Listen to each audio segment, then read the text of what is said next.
Hey guys, it's me, Marilyn again. It's been a week since my last video, and my goal was to lose 2 to 3 pounds.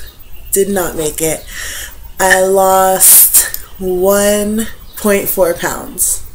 So last week I was at 290.4, and now I'm at 289 exactly. That is probably because I did eat french fries like 2 times this week. I did have a soda or two. I really just did not stick to a good healthy eating plan because if I was going to cheat like that, I was supposed to work out harder. And that's another thing, working out. I've been doing the bare minimum. I don't know, it's just like at the beginning of this week I was doing really good, and at the end, I don't know, I've just been tired a lot. I'm just emotionally not up to working out. So I need to get back on track, and hopefully next week more will happen.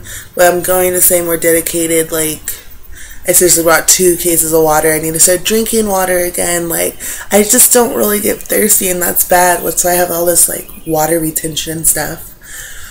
But yeah, so hopefully stuff will change. Yesterday I got a tattoo. Well, 2 tattoos. There's one, I got an anchor. I almost talked myself out of it because I was like, oh my god, like, it's a hand tattoo. You can't hide it right there. But I did it anyways. Thug life, right?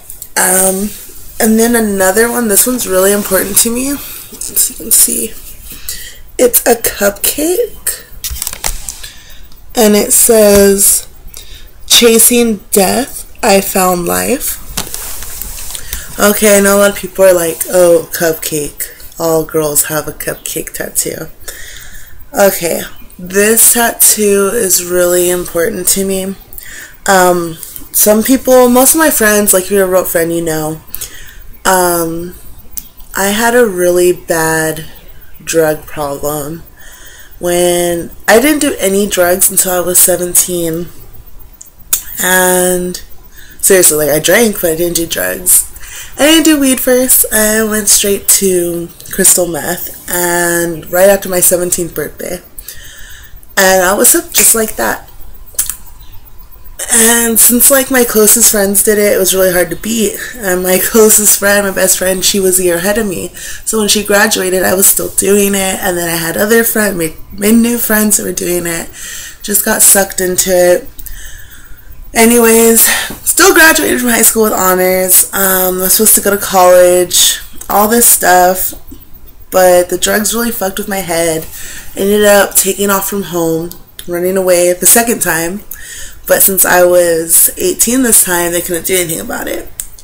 I didn't run away to be somewhere fabulous, of course. I ran away to the beautiful city of Compton and pretty much slept in like my friends' backyards, maybe crashed in their house if I could. Freaking wandered the streets at night, just like drugged out of my mind, homeless practically for 5 months.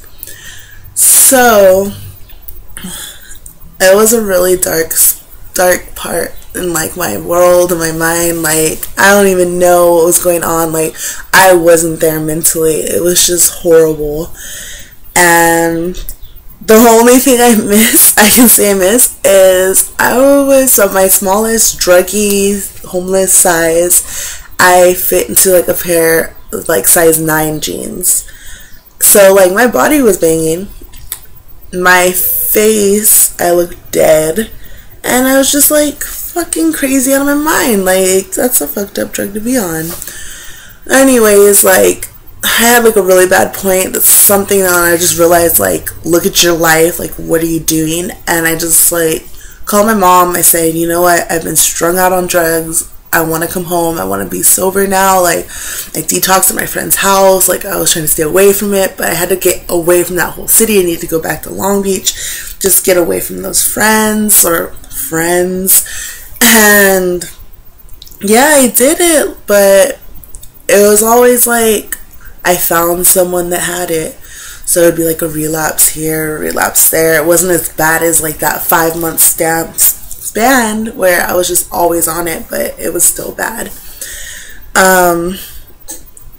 So after that, I don't know, it was like, I would probably go like, I think one time I went like a whole year, and then I would relapse. And then when I was about 21, I was working 2 jobs, and then I knew someone had coke, so then I started doing coke, and then speed if I could find it. Then it was both, and then I was really hooked because like I was working every day for a whole month. I was like, how am I gonna get this energy? I need to stay awake. So just the whole battle with like relapsing and being back on, like the weight gained on, and it's just like it happens a lot. Like a lot of people that you look at that are like recovering addicts, they are fat because you replace it with something. I replaced it with food, like oh my god, like binge eating, like and all that stuff.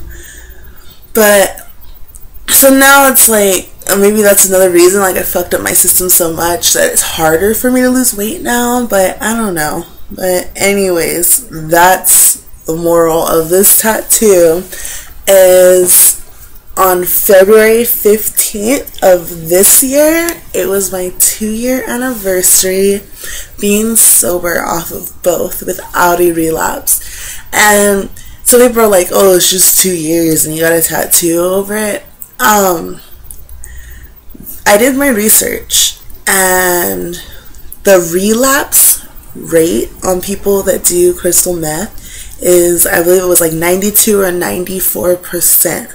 That's how many people just like go back to it. And for me, I had to like cut people out of my life, like make strong decisions, and I still know people where it's around, and I've been strong enough to not ask for it.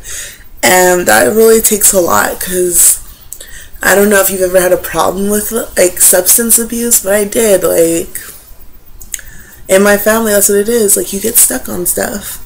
And I'm just really proud of myself that I've came this far. And I know this is like supposed to be part of my like weight loss thing, but it's also about my life and things I'm going throughout a week. And I'm just really I'm like really happy that I have this tattoo to mark it. And it's just to encourage me that like, you know, one day at a time, like you can do this. And the saying, chasing death, I found life. You can see it again. I found it on a website actually for like people struggling with substance abuse and recovery and stuff. And I really like it because going through that dark time in my life, like that path, and like seriously chasing death, like I was killing myself, I did find life. Like now I know all the stuff I was missing out on, and like I could have killed myself. And I don't know, you go through all these things no matter what it is. It doesn't have to be drugs or drinking or anything, but like just living a crazy hard life. Like I used to be like, I don't care if I die tomorrow, blah blah blah. Like live to the fullest, live fast, die hard. Like, you know, like I want to die young, like all this stuff. That was my mentality. And now it's like, wow, I really know how amazing life is. Like I'm trying to get my stuff together. On the 1st, my boyfriend is moving in, so my next video will probably be with him living here now, so that'll be some interesting stories for me to tell probably. But yeah, so anyways, weight loss 1 week, a solid 1.4 pounds. I know that because it was weird at times, like it went up and I was like, how did I gain? Like, but it was just because like I ate, or just like the time that I weighed myself. But hopefully this next week I'll crack down and have my shit back together, since my boyfriend will be living with me like soon. Also, like he's more active and stuff, so that should help me out. But yeah guys, thanks for letting me hear tongue-tied, sorry. Thank you for letting me rant and tell a little bit of personal stuff about myself. So yeah, I guess that does mean it'll be more than a weight loss vlog. But anyways, till next week, I'll see you guys. Bye. Mwah.